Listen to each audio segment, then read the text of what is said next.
ಬಂಧಿಸಿ ಕರೆತರುವಾಗ ರಸ್ತೆ ಅಪಘಾತ ಆಗಿದೆ. ನಿಂತಿದ್ದಂತಹ ಕಾರಿನ ಬಳಿ ಇದ್ದಂತಹ ಎಸ್ಐಗೆ ಗುದ್ದಿರುವಂತಹ ಲಾರಿ.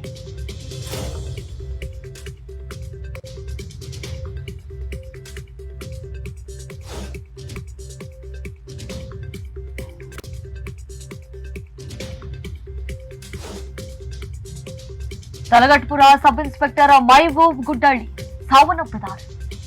ಗಾಂಜಾ ಕೇಸ್ ಒಂದರ ಆರೋಪಿಗಳ ಸುಳಿವು ಪತ್ತೆ ಹಚ್ಚಿದ್ರು. ಈ ಅತ್ತಿ ಬೆಲೆಯಲ್ಲಿ ಆರೋಪಿಗಳನ್ನ ಬಂಧಿಸಿ ಕರ್ಕೊಂಡು ಬರ್ತಾ ಇದ್ರು ಪೊಲೀಸರು. ಸೂರ್ಯ ಸಿಟಿ ಬಳಿ ಕಾರು ನಿಲ್ಲಿಸಿ ಹೊರಗೆ ನಿಂತಿರ್ತಾರೆ ಎಸ್ಐ.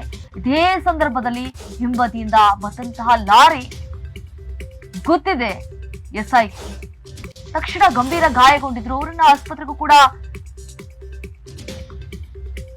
ಚಿಕಿತ್ಸೆಗೆ ಅಂತ ಹೇಳಿ ಇಮಿಡಿಯೇಟ್ ಆಗಿ ಕರ್ಕೊಂಡು ಹೋದ್ರು. ಆದ್ರೆ ಚಿಕಿತ್ಸೆ ಫಲಿಸದೆ ಇವತ್ತು ಸಾವನ್ನಪ್ಪಿದ್ದಾರೆ. ಅಂದ್ರೆ ಜೂನ್ 24ರಂದು ನಡೆದಿರುವಂತಹ ಘಟನೆ.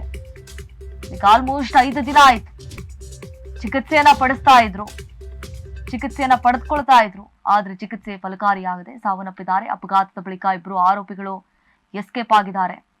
ಇತ್ತ ಎಸ್ಐ ಸಾವನ್ನಪ್ಪಿದ್ರೆ ಇತ್ತ ಆರೋಪಿಗಳು ಒಳ್ಳೇದಾಯ್ತು ನಮ್ಗೆ ಅನ್ನುವಂತಹ ರೀತಿಯಾಗಿ ಎಸ್ಕೇಪ್ ಆಗಿರುವಂತದ್ದು ನೋಡಿ. ಆರೋಪಿಗಳನ್ನ ಬಂಧಿಸಿ ಕರ್ಕೊಂಡು ಬರ್ತಾ ಇದ್ರು. ಇವರು ಅತ್ತಿ ಬೆಲೆಯಲ್ಲಿ ತಲೆ ಮರೆಸ್ಕೊಂಡು ಹೋಗ್ಬಿಟ್ಟಿದ್ರು. ಅಂದ್ರೆ ಗಾಂಜಾ ಕೇಸ್ನಲ್ಲಿ ಅರೆಸ್ಟ್ ಮಾಡಬೇಕಾಗಿತ್ತು. ನಿಂತಿದ್ದಂತಹ ಕಾರಿನ ಬಳಿ ಇದ್ದಂತಹ ಎಸ್ಐಗೆ ಲಾರಿ ಬಂದು ಹಿಂಬದಿಯಿಂದ ಗುದ್ದಿದಂತಹ ಪರಿಣಾಮದಿಂದಾಗಿ ಅವರು ಗಂಭೀರ ಗಾಯಗೊಂಡಿದ್ರು. ಅವರನ್ನ ಚಿಕಿತ್ಸೆಗೆ ಅಂತ ಹೇಳಿ ಆಸ್ಪತ್ರೆಗೆ ಕರೆದುಕೊಂಡು ಹೋಗಿರ್ತಾರೆ. 5 ದಿನದಿಂದ ಚಿಕಿತ್ಸೆ ಪಡಿತಾ ಇದ್ರು. ಆದ್ರೆ ಇವತ್ತು ಚಿಕಿತ್ಸೆ ಫಲಕಾರಿಯಾಗದೆ ಸಾವನ್ನಪ್ಪಿದ್ದಾರೆ. Talaghattapura sub inspector Mehboob Guddahalli sub inspector ಆಗಿದ್ರು. ಮೈಬೂಬ್ ಗುಡ್ಡಳ್ಳಿ ಅಂತ ಹೇಳಿ ಸಾವನ್ನಪ್ಪಿದ್ದಾರೆ.